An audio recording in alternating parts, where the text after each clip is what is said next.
I found myself in an argument with my childhood friend. He suddenly lost his temper and slapped me hard across the face in front of everyone. That very day, I went home and deleted all of his contact information. No one could understand it. After all, Ethan and I had grown up together. I had liked him since we were children and had followed him around for 9 whole years. Why? He asked later, his voice a mixture of confusion and anger. Just because of one slap? Yes, I said, my own voice calm and steady, without a hint of hesitation. When Ethan's hand connected with my cheek, it took a moment for my brain to catch up. There was a dull, heavy sound, and I stumbled a step backward. A buzzing sensation filled my head, and my left cheek began to radiate a hot, stinging pain. I lifted my hand to my face and stared at him in disbelief. My childhood friend Ethan had just hit me in front of our entire class because of a disagreement over a new transfer student. Ethan seemed to realize what he'd done almost immediately. His expression froze, but it was quickly replaced by a look of frustration and impatience. "Can you stop making a scene, Clara? Go back to your seat." A few quiet snickers rippled through the classroom, but most of our classmates just watched silently, taking in the drama. Beside Ethan, Maya stood casually twisting one of her vibrant green curls around her finger. She let out an exaggerated sigh and said, "Ethan, what are you doing? Can't you see your little friend is about to cry?" Ethan's voice became even colder. "Clara, if you're going to cry, do it at home. This is a school, not a place for you to have a meltdown whenever you feel like it." Shame, humiliation, and a surge of anger washed over me all at once. Big, hot tears began to roll down my cheeks, and as some of the boys in the class started to laugh openly, I turned and walked out of the classroom. I had no destination in mind. I just knew I couldn't stay there and face any of them. The truth was, Ethan had never been a particularly patient person with me, but that slap was a first. It wasn't just the first time he had hit me, it was the first time in my life anyone had ever laid a hand on me that way. Ethan and I had known each other since we were 3 years old. Our parents were good friends, and we lived in the same apartment building right across the hall from each other. My feelings for him started when I was little. Back in elementary school, I was often picked on by the boys. One boy in particular was relentless. He sat behind me and would yank my hair, put chewing gum on my chair, and even place small firecrackers inside my desk. I cried and told the teacher, who gave him a light scolding before laughing it off. "He's probably just doing that because he likes you," she said. I didn't believe her, and the boy's behavior didn't stop. I went home and told my parents, who were furious and wanted to march straight to the school. That day, Ethan's father, Uncle Jack, happened to be visiting. When he heard what was going on, he called Ethan over and told him it was his job to protect me at school. From that day forward, things changed. Ethan and I were the same age, but in different classes at the time. The next day, during recess, Ethan walked into my classroom, dragged that boy outside, and beat him up.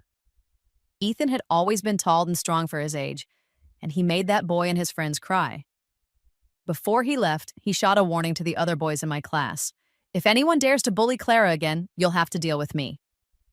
That was the moment I started to truly like him. From then on, I followed him everywhere. I became his shadow, sticking to him wherever he went. Ethan didn't always enjoy having me around.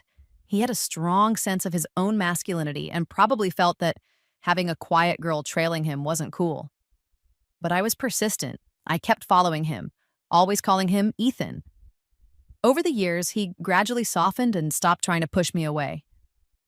I started to notice small things, like how he would sometimes look at me for a little too long, or how his gaze would linger on mine before he'd get flustered and quickly look away, stammering as he changed the subject.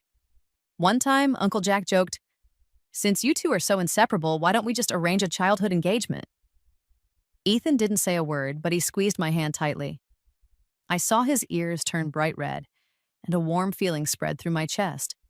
I shouted happily, "Yes, I want to marry Ethan when I grow up." But everything began to shift when we entered high school. At the end of our first semester, a new student transferred into our class. Her name was Maya, and her family had moved for her parents' jobs. She had excellent grades and a very pretty, striking face. On her first day, she walked into the classroom with a head full of bright green curls and smiled cheekily at the teacher. "It's natural, miss," she explained playfully. "My hair is just light-colored, and it curls on its own." She turned to scan the room, and her eyes landed on me, lingering for a few seconds. Suddenly, she laughed out loud. "Oh my God, look at this. We've got a real-life Barbie princess. Everything is pink. Seriously, are you still trying to be cute in high school? That's kind of embarrassing." Everyone's head turned to look at me. My face flushed hot with shame. I have always loved the color pink, truly loved it. Almost everything I owned, from my backpack and water bottle to my hair clips and phone case, was some shade of pink. I had received comments about it before. Some boys in elementary school had called me fake, and some girls said I was trying too hard. But most people were kind, and many girls told me I looked adorable and that pink suited me. This was the first time anyone had mocked me so openly and cruelly in front of so many people. I was stunned and just wanted to disappear. "Haha, sorry," Maya said with a wink, pretending her words were just a joke. "I have a habit of speaking my mind. Don't take it personally, little princess." "That's enough. It's your first day. Maybe talk a little less." A cold, annoyed voice cut her off. I turned to see Ethan frowning at her, clearly displeased. Maya raised an eyebrow and stared back at him. "Oh, look, the princess's knight has arrived. What's your problem?" Ethan lost his temper. "Are you crazy?" he snapped, slamming his hand on his desk as he stood up. The teacher quickly intervened, telling him to sit down. Then she assigned Maya to the only empty seat in the classroom, which happened to be right in front of Ethan. And just like that, they became desk mates. I don't know exactly when they started getting close. It just seemed to happen suddenly. One day, Uncle Jack stopped asking Ethan to bring me strawberry milk every morning. Instead, he handed me a carton of plain milk. I stared at it, annoyed. "You know I hate plain milk," I complained. "How could you forget?" Ethan looked a bit impatient. "It's just because the strawberry milk comes in a pink carton, right? You're not a child anymore, Clara. From now on, you're drinking plain milk. It's healthier." He patted my head as if he were scolding a little kid. Maya, who was also holding a carton of plain milk, turned around and gave me a sheepish smile. "Sorry, Pinky. I like plain milk, so I asked Ethan to get that instead. Strawberry milk is way too sweet. It's honestly kind of gross." "Do all you girly girls like that stuff?" I set the milk down, refusing to look at her. "Do you just enjoy giving people nicknames?" I asked coldly. Her expression shifted to one of mock surprise. "Wow, why are you so serious? I was just joking. You're way too sensitive." "Am I sensitive, or are you just saying things you know are mean?" "All right, Clara," Ethan interrupted, rubbing his temples as if he had a headache. "Maya doesn't always think before she speaks. Don't take it to heart." Ethan was trying to calm me down, but I was furious. My eyes were red with anger. I shoved him and snapped, "If she doesn't know how to talk to people, then she shouldn't talk at all." Ethan was startled, but quickly wrapped his arms around my waist. Okay, I'm sorry. Don't be mad. I'll bring you strawberry milk again tomorrow, all right?" Maya's expression changed in an instant. She stared at me, her face darkening, and from that day on, she began to target me. When I took out a pack of pink tissues, she'd exclaim loudly, "Wow, even your tissues are pink. Are you trying to turn yourself into a doll?" During our class cleaning sessions, I wiped down a broom handle with a wet wipe, and Maya would raise her eyebrows at the boys and joke, "Here comes the princess with her fear of germs." Every 2 weeks, we had to change seats. When I was tired from moving my desk and sat down for a moment, Maya shouted across the room, "The princess can't lift her royal table. Quick, some of you knights need to help her out." The boys who were friends with her would laugh along as if it were the funniest thing they'd ever heard. At first, Ethan found it inappropriate and told her to stop a few times. But Maya would just wave it off, saying she was only joking and that I needed to learn to take a joke. "I'm just helping her fit in better with everyone," she'd say with a smile. Ethan would nod thoughtfully and mutter, "Maybe Clara does act a bit like a princess sometimes. A lot of girls are like that these days, right?" "Hey, don't lump me in with her," Maya would playfully punch his shoulder. "I'm not like that at all." Ethan would just chuckle and my heart would ache. Deep down, I always knew Ethan thought I was too delicate, too sensitive. Maybe for most boys, liking pink and having a softer personality was enough to label a girl with princess syndrome. Eventually, I couldn't take it anymore. That summer, I went to the beach with my parents and got a pretty significant tan. It wasn't the first time. Usually, after a couple of weeks indoors, my skin would return to its normal shade, so I didn't think much of it. When the new semester started, I wore a light pink blouse under my school uniform. Maya spotted it immediately and raised her voice in her usual exaggerated way. "Oh my God, Clara, your skin is so dark now, and you're still wearing that color pink? Don't you think that's hilarious? What kind of princess looks like that? You look more like a little black dog, haha." She and a few of the boys burst into laughter. Ethan smirked, the corners of his mouth twitching. That moment crushed me. Shame and helplessness flooded my chest. I felt the blood rush to my head and my fists clenched. Amid their laughter, I grabbed my water bottle and threw its contents directly into Maya's face. Maya was stunned. She frantically wiped at her dripping face, and to my surprise, she was wearing makeup. The water had smeared her foundation and mascara. "What the hell is wrong with you? Are you crazy?" she screamed. I mimicked her mocking tone. "Oh, what's this? Double eyelid tape, foundation, and lipstick. No wonder you're not a princess. You're a clown, just here to put on a show." A few of the boys stepped in, frowning and blocking me. Ethan led the group. He yanked the water bottle from my hand and glared down at me, his face stern. "Apologize to her, Clara." I stared at him, my eyes burning. "Didn't you hear what she called me? She said I look like a dog." "One thing at a time," Ethan said coldly. "You already insulted her back. Now you need to apologize for throwing water on her. Own up when you do something wrong. Be good, don't throw a tantrum." He said it as if it were the most reasonable thing in the world. "Apologize, Maya won't hold it against you." I let out a cold, sharp laugh. "You want me to apologize?" Ethan's eyes widened in disbelief, and without another word, he slapped me hard across the face. I didn't go to class for the rest of the day. I went straight home and into my room. I tore through everything, my bookshelves, my closet, my storage bins, leaving the whole place in a mess. I found a large cardboard box and began digging out every single thing Ethan had ever given me, from when we were kids until now. I dumped it all into the box until it was completely full. After double-checking to make sure I hadn't missed anything, I carried the box downstairs and threw the entire thing into the building's trash bin.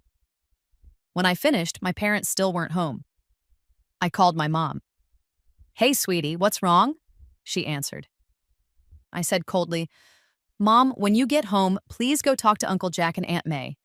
Tell them that I'm cutting ties with Ethan. From now on, he is not allowed in our house. Tell him to stay as far away from me as possible." When my mom got home, she took one look at the red mark on my face and was both furious and heartbroken. I told her everything that had been happening. She listened, her expression growing darker with every word. Without hesitation, she went straight to Ethan's apartment. When Aunt May opened the door, my mom laid it all out.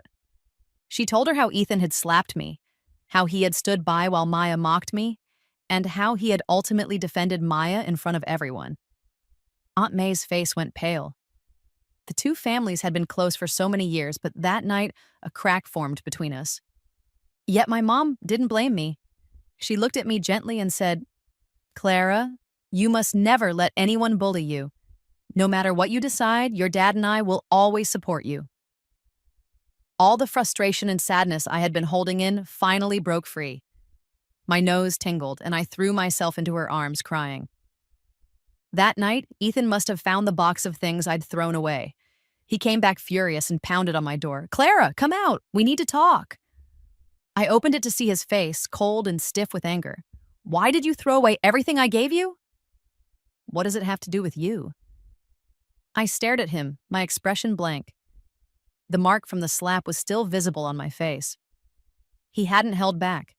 The outline of his fingers was still there, and instead of fading, it seemed to have gotten worse. Ethan's expression shifted as he stared at the bruise. How did it get that bad?" he murmured. He reached out to touch my cheek, but I stepped back, my face emotionless. I rarely got hurt, and when I did, I used to run to Ethan for comfort. It wasn't that I feared pain. I just liked playing the part of the girl who needed him. He, in turn, despite calling me fragile, seemed to enjoy being needed. Not anymore. He had never seen me so distant. For a moment, he seemed unable to process it. "I didn't mean it," he said. "Clara, I just got mad because of what you said. I lost control." I cut him off. "Since you're here, let's make this clear. Starting today, we're strangers. From now on, use my full name. If you see me at school, don't talk to me, and don't ever show up at my house again." As soon as I finished, I moved to close the door. Ethan grabbed my wrist, his eyes locked on mine. His face shifted from guilt to anger, then to confusion. "Seriously? Just because I slapped you, you're cutting me off like this?" he said, trying to keep his voice steady. "Fine, I'll apologize." He paused. "Don't you think you're being too extreme? What if you regret this later?" "I won't." "Why?" he asked, gritting his teeth. "Because of that one slap? You're really doing this over one slap?" "Yes," I said with unwavering certainty. "Fine! If that's what you want, then so be it," Ethan snapped, furious. He turned and slammed the door behind him. The next day, Ethan and Maya made a public announcement in class. They were officially dating. I wasn't surprised. The signs had all been there. When Maya first arrived, she quickly became popular with the boys due to her outgoing personality, but she rarely spoke to the girls. "Ugh, I only like hanging out with boys. It's just easier," she'd often say. "Girls are always so calculating and dramatic. I can't deal with it." Because of statements like that, most of the girls in our class kept their distance from her. I remember my mom's advice when I vented to her about it once. "Sweetie," she said gently, "when you run into someone like that, the best thing to do is ignore them. Don't let them affect you and don't get too close." Ethan had overheard that conversation and his face had turned cold. He disliked hearing people talk about others behind their backs. "Uncle, Auntie," he had said seriously, "I don't think it's very nice to talk about people like that." My parents and I had fallen into an awkward silence. At some point, he and Maya had developed a close friendship. She was good at English and often helped him with his homework, a role I used to fill. She also played basketball and got along well with his friends. It was only natural they grew closer. Ethan's opinion of her had clearly changed. The girl who mocked me became, in his eyes, someone cheerful and passionate, just a bit too outspoken. And Ethan, who used to stick by my side, quickly adapted to Maya's constant presence. They passed notes in class, and after school she'd ride on the back of his bike, laughing brightly. I often watched them with a sinking feeling, but I told myself they were just friends. I believed Ethan liked me. I was just being delusional. "I'm actually dating Ethan now," Maya announced cheerfully in class, sitting on his lap. Not like some people who use the childhood friend card to cling to him. Then she glanced sideways and added, "Oh, by the way, I know some girls like to run to the teacher and tattle. I hope certain classmates won't report us for dating. That would be really pathetic." Ethan said nothing. Some classmates congratulated them. Others glanced at me. Everyone knew Ethan and I had grown up together, and everyone knew I liked him. My desk mate looked at me with concern, but I just kept my head down, pretending to read my book. The atmosphere was suddenly very awkward. Ethan let out a cold snort and looked away. After that, they were inseparable. During breaks, Maya would pull off her hair tie and toss it onto Ethan's wrist. At lunch, she'd steal food from his tray, and he'd just look at her with a helpless expression. After 10 years of knowing him, it felt strange at first, but I got used to it. Just when I thought we had nothing left to do with each other, Ethan stopped me at the school gate one evening. "Clara," he said, his voice low and his expression conflicted. Maya had called in sick that day. "What did you say to her?" he asked bluntly. I paused. What could I have possibly said? I've never spoken to her on my own. You know, I'm not the chatty type, especially with her. "So tell me, what would I have said?" He didn't believe me. "I took her home last night and she was fine. Today she called in sick, and when I asked why, she just cried and said she was sorry for hurting you. So tell me the truth. What did you say to her? Did you hit her?" "You're out of your mind." I had no patience for this and tried to walk past him, but he yanked my wrist, his grip tight. "Clara, I know you're upset that we're dating, but you didn't have to go this far. It was you who said we should act like strangers. If you're jealous now, he cut himself off, then his tone softened. If you just apologize, we can pretend none of this ever happened. Things can go back to the way they were. I'd had enough. Are you insane? I snapped. Let go. Who do you think you are? I already told you. I didn't do anything. You two can date all you want. Just stay out of my life. His face turned stormy, but his grip didn't loosen. Just as I was about to struggle, a hand pressed down on Ethan's arm. Hey, a calm voice said. Is this how you treat girls now? I turned and saw a boy in our school uniform. It took me a second to recognize him. It was Leo, a senior. We had both been on the school's math competition team once, though we hadn't really talked. He had one of those faces that was hard to forget. He caught my confused look and gave me a small, playful wink before tightening his grip on Ethan's arm. I took the opportunity to pull away and walked off without looking back. On Wednesday during PE, I felt a little off, but joined the class for laps anyway. As I was running, my vision suddenly went black. My limbs felt weak and numb. I realized my low blood sugar was acting up, but it was too late. My legs gave out and I collapsed onto the track. There were gasps and footsteps rushed toward me. A strong arm wrapped around my shoulder and pulled me up. It was Ethan. You're having a low blood sugar episode, he said, already scolding me. Did you skip meals again? Why would you go running like this? Can't you take care of yourself? He kept rambling, and I was already annoyed from the fall. I struggled to free my arm. Don't touch me. I can walk by myself. Is now really the time for an attitude? He growled. I'll just walk you to the nurse's office and leave. Will that satisfy you? I let out a fed-up laugh. Is low blood sugar a terminal illness now? I just need to sit for a minute. Do I need you to escort me? He clenched his teeth. Why do you have to be so ungrateful? I stared at him calmly. If that's how you see it, then there's nothing I can do. He threw my arm off and stormed away. The nurse's office was mostly empty except for one student sitting on a bed. It was Leo. His eyes lit up when he saw me. Hey, Clara, what a coincidence. I gave him a small nod, but then I noticed he was hurt far worse than I was. His knee was wrapped in the thick gauze soaked with blood. He caught me staring and scratched his head awkwardly. Ah, yeah, the court had a loose patch. I fell during a game. It's just a scrape. Then he looked at me. What about you? I vaguely remembered hearing Leo was the captain of the school's basketball team. I'm fine, just low blood sugar, I said. You should rest. Over the next few days, because of my health issues and his knee injury, Leo and I kept running into each other in the nurse's office during the school's morning exercise period. We started talking and grew more familiar. He was an easy person to be around, outgoing and gentle. One day, he looked at me with a shy smile. Clara, I think our friendship could go a bit further. What do you think? I was startled and immediately shook my head, but he didn't give up. A week later, he started seeking me out during our long breaks, bringing me candy or my favorite milk. The girls around me would happily give up their seats for him, and soon, rumors started spreading that the senior heartthrob, Leo, was dating me, a sophomore. I denied it, but no one believed me.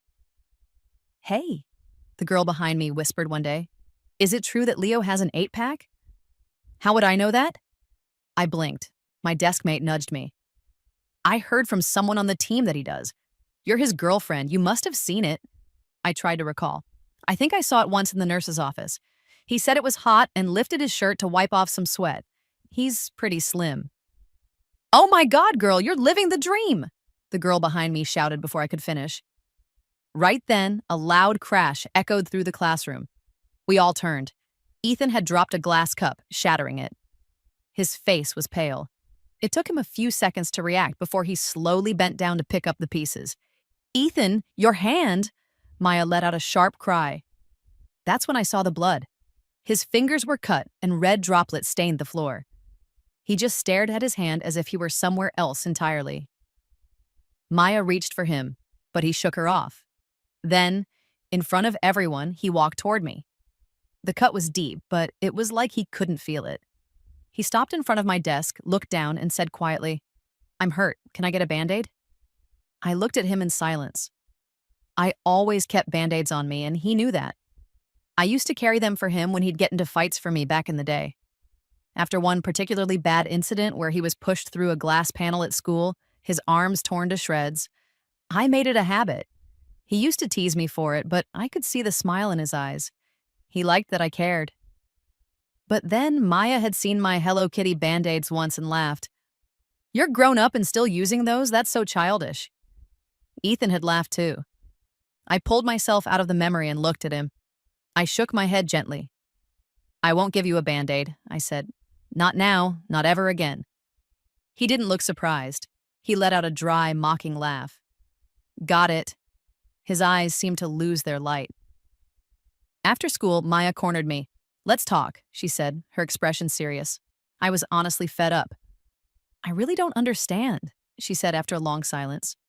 "What is it about you that makes him think about you all the time?" I almost laughed.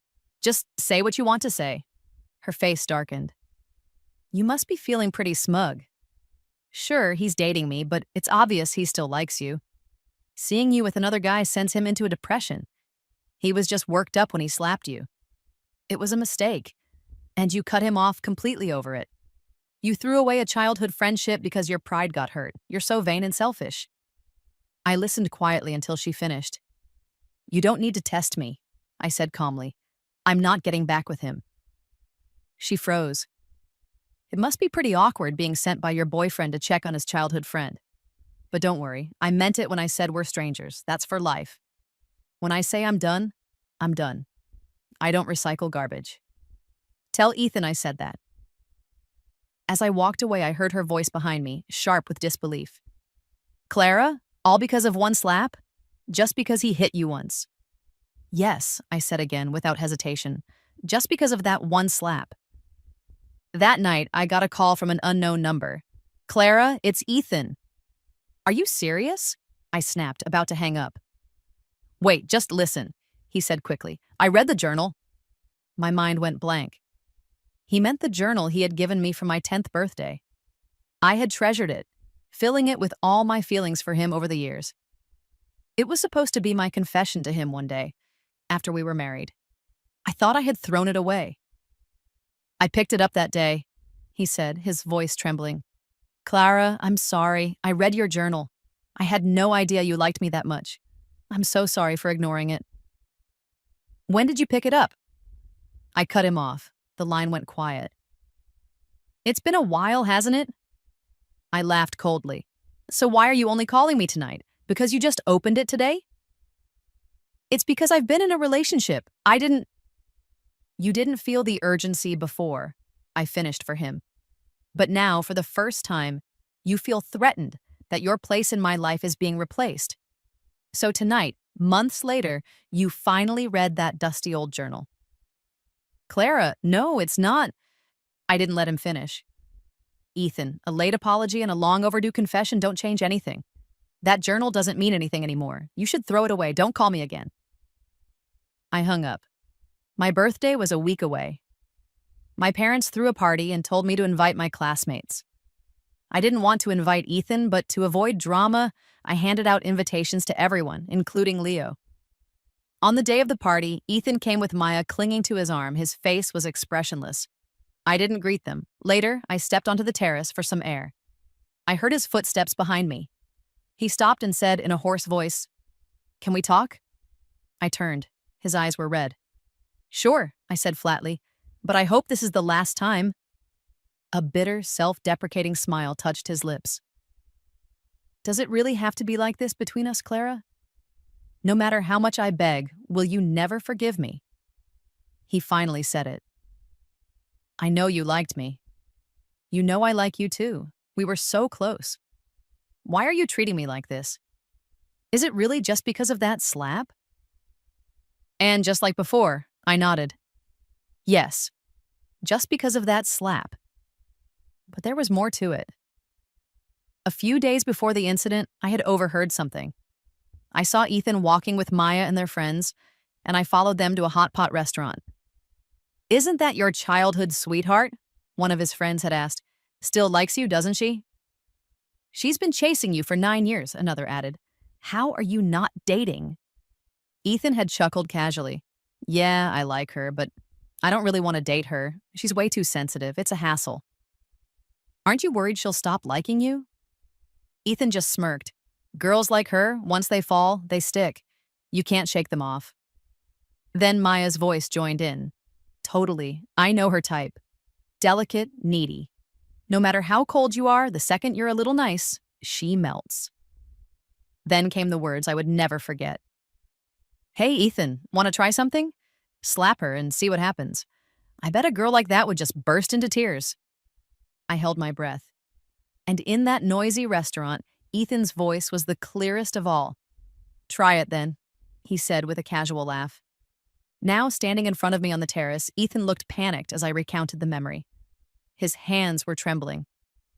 Clara, no, listen, he pleaded. I only said that to save face. I didn't mean it. But he didn't deny it. Didn't you always say talking behind someone's back was wrong? I asked quietly. Look at yourself. All the color drained from his face. I know you like me, I said, but I also know you wavered. You thought Maya was great too. You liked her enough to want to impress her. You see me as beautiful, but also fragile, a girl with princess syndrome. You think I'm childish because I like pink. That's why you were drawn to someone like Maya. But you shouldn't have stepped on me to lift yourself up. How dare you slap me? What gave you the right? His face was a mask of guilt and shame. A single tear slipped down his cheek. Clara, do you not love me anymore? I never loved you, I said without hesitation. His lips turned pale. I used to like you, I clarified. My feelings were based on a fantasy I created about you. They didn't need your response to exist. But not long ago, I gave that up. Why? He murmured, like someone in a trance. I didn't answer. After that, Ethan and Maya broke up. He started trying to do things for me again, buying me breakfast, following me home from a distance to protect me. It was like we were back in elementary school, but it was just sad. Around that time, my parents' company relocated them to my mom's coastal hometown. We decided to move before my final year of high school. I quietly messaged a few friends to say goodbye. Ethan was the last to find out. On the day we left, he chased our car for what felt like forever. I sat in the front seat watching him in the rearview mirror, running with everything he had, his face pale and streaked with tears. The wind carried away his cries as he grew smaller and smaller until he was just a blurry dot in the distance. Afterward, I'd hear things about him from old classmates. Some said he fell into a depression. Others said he changed completely and buried himself in his studies. I didn't keep track. I got into a university in a coastal city, ready for a new future. Coincidentally, Leo ended up at the same school and began pursuing me again. For the first 2 years of college, on every birthday, I'd receive an anonymous package, a handmade doll I'd once mentioned, a dress I'd wanted. I accepted them all but never opened them. They just piled up in a corner. Then, in my junior year, I finally said yes to Leo. At his insistence, I posted a photo of us together online. After that, the anonymous gifts stopped, and that was fine. It was long overdue. That part of my life was finally over.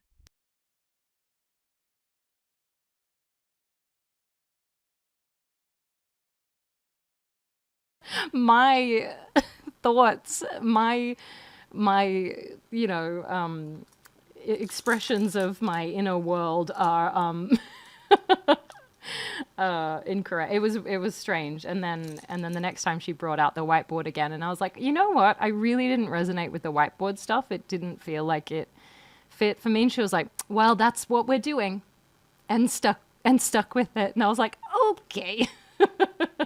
That's gonna be a no for me. Thank you.